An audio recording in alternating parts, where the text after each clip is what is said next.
Welcome, Crimson Tide fans, to the first ever Touchdown Alabama Magazine show. I'm TJ Pacing, and this is Jonathan McMath. We're going to be coming to you weekly reports covering everything Alabama football related. And Jonathan, 2009 was a great year for the Alabama Crimson Tide. A Rose Bowl victory at Pasadena, BCS champions over the Texas Longhorns, a little revenge in Atlanta against the Florida Gators, which I was there and personally loved that. And the icing on the cake, Mark Ingram, sophomore, brings home the Heisman Trophy. Are you as excited about football this year as I am? I'm pumped up, TJ. This Alabama team this year, a lot of people's talking about the defense may not be as good, but in my opinion, they're going to be more talented than last year's defensive team. I think Alabama, with these guys, only the people that can stop Alabama is themselves.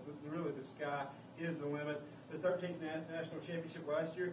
Now they're looking to repeat, but got a little bit of bad news Monday afternoon. Mark Ingram injured his left knee, I think it was, in practice, and he had an arthroscopic knee surgery done Tuesday morning. Now, as far as the recovery, we know it's going to be at least a week and a half to 2 weeks, so he's definitely going to miss this first game against San Jose State, might even miss Penn State. How do you think that is going to affect the running back stable? You know, I don't think it's going to affect the stable a whole lot. Now, you're losing a Heisman Trophy winner, so of course it's going to mess it up a little bit. I think the thing Alabama's going to be missing most from that position is, of course, the experience and the leadership. But you've got Trent Richardson there. He can step up. He's out of Pensacola, Florida. He ran for over 800 yards last year. Alabama could easily have 2 1,000-yard rushers. Then you've got Eddie Lacy. He's out of Dutchtown, Louisiana. He was a 4-star prospect coming out. He redshirted last year. If anything, I think this injury could possibly be a blessing in disguise. Alabama doesn't necessarily need Mark Ingram for the first game of the year. Now, of course, they'd love to have him for Penn State. But what this allows is Mark, he's going to be fresher a little bit later in the year. It gives Trent some more carries. And Eddie Lacy, that third running back, could sort of try to take the role that Roy Upchurch had last year. So, but that's really not the only bad news out of Tuscaloosa. We've got the Marcel Darius situation going on, and maybe not bad news, but there's certainly no good news surfacing because the NCAA has yet to report on anything. It's kind of up in the air at this point. We could either have, Marcel suspended for a good bit of the season or maybe not suspended at all. We don't know yet. It's still just kind of cloudy at this point as to the exact implications Marcel's trip to Miami is going to have. Obviously, we want him on the team. He was the BCS National Championship game MVP, defensive MVP rather. He's a great leader already. He's been coaching up the younger defensive linemen out here. He's just a monster. I mean, anybody like that you're going to have on the team is going to affect the outcome of the game. So we definitely need him back. But as you said, the defense is still very talented. But just what do you think if the defense is going to be like this year? Well, like I said, the defense, I think, is going to be more talented than last year's. Experience is going to be the key. If Marcel Darius isn't able to play a part of the next few games, whether they have an NCAA ruling or not, if they don't rule, he's not going to be able to play because if they deem him ineligible, and that means that if Alabama even won this weekend against San Jose State, that game would have to be forfeited. Absolutely. So I think what you're losing is the experience. Now, you're going to have Mark Barron back. He's going to be a safety. He's going to have to step up, be more of a vocal leader. And you're also going to have Dante Hightower back. He missed the better part of most of last year. He was out. I believe he got hurt during the Arkansas game. He's going to be back. He's going to have to be a defensive leader for the linebackers. And, of course, Darius, if he's there, or even if he's not, he's got to be a cheerleader, and he's got to be a defensive coach on the field for that D-line. But defense, I think we're going to be okay there. Alabama's just going to have to be careful the first few games.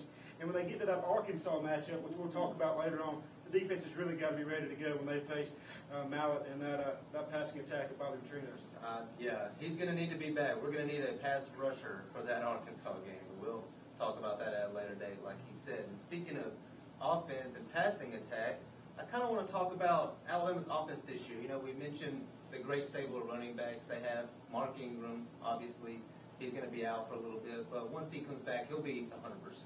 The rushing attack is still going to be great.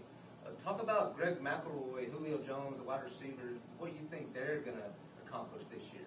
Greg McElroy, he's yet to lose a game since his 8th grade year when he was playing junior high football. He led Alabama to a 14-0 record last year. It's something nobody's done since the 1992 season when Jay Barker was the quarterback there. And, of course, McElroy had about the same game as Barker did. They were both about 6 for 11 with 58 yards throwing the football. But I think the offense is going to be very explosive. The offense is going to have to pick up the defense the first few games. You look at this offense, and there's really not a weakness.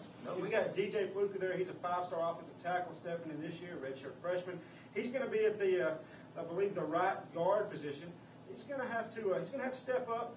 He's an excellent run blocker. Very good run blocker. Now, you talked about the Alabama running back. We've talked about that. They've got to stay with running back. But you've got McElroy there. He's got a load more of confidence this year. He can really, really open it up this year with that wide receiver core that Alabama has. Oh, yeah. If I'm Greg McElroy, I'm just drooling. All you got to do, hand the ball off to one of the running backs or toss it to one of these talented wide receivers.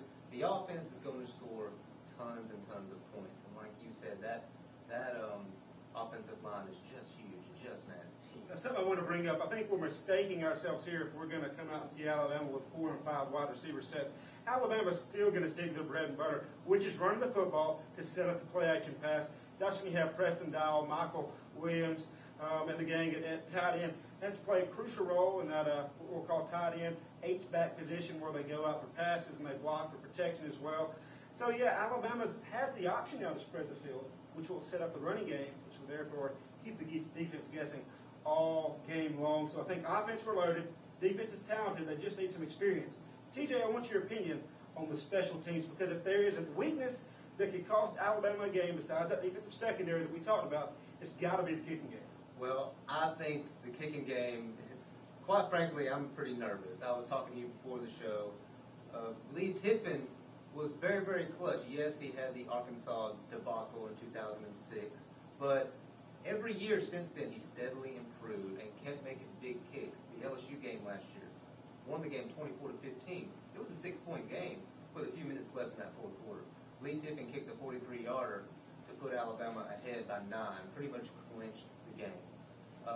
The punter, P.J. Fitzgerald, was a great punter.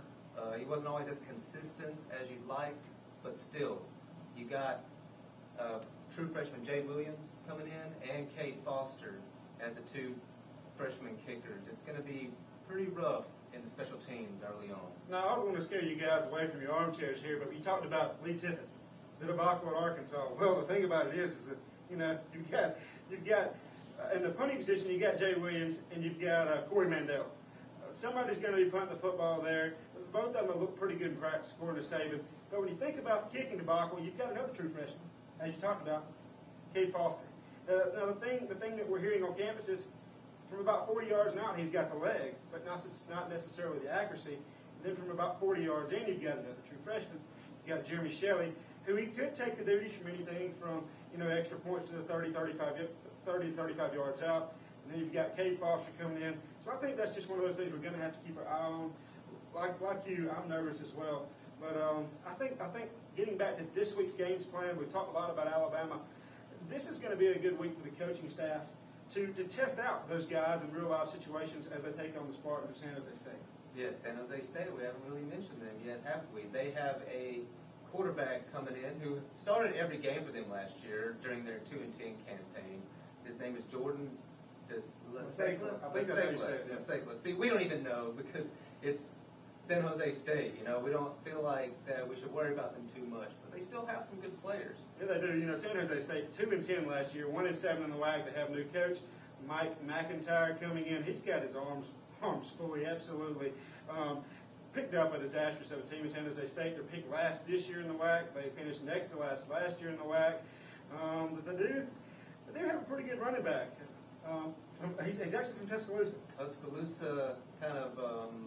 Tuscaloosa, what do you call it, relation? He's an all-purpose back. He's native of Tuscaloosa, Alabama.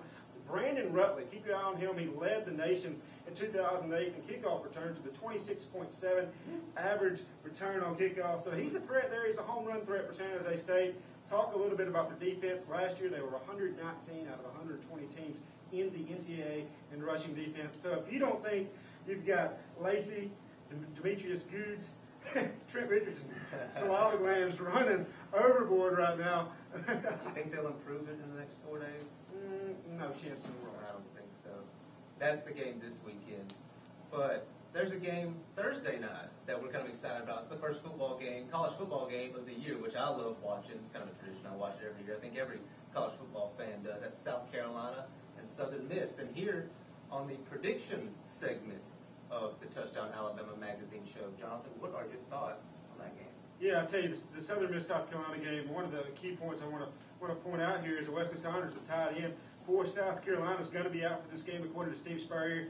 But I don't even think that matters. I think the defense for South Carolina is just too much, and the running game for South Carolina is just going to overpower Southern Miss. So I got to go with the Gamecocks with this one. I understand that. Next game comes later that evening, Pacific Coast time, USC at Hawaii. Yeah, really no contest here. Lane Kiffin making his debut with USC. Go Hawaii, but I'm afraid that the Rainbow Warriors just aren't going to get it done. USC rolling all over Hawaii. I agree there also. 3 new SEC coaches making their debut. Yeah, you got Robbie Caldwell at Vanderbilt. I think he's the new jokester of the SEC. But he stole Joker Phillips' name, who was the head coach in waiting. He is now the head coach at the University of Kentucky. And you also have Derek Dooley for Tennessee.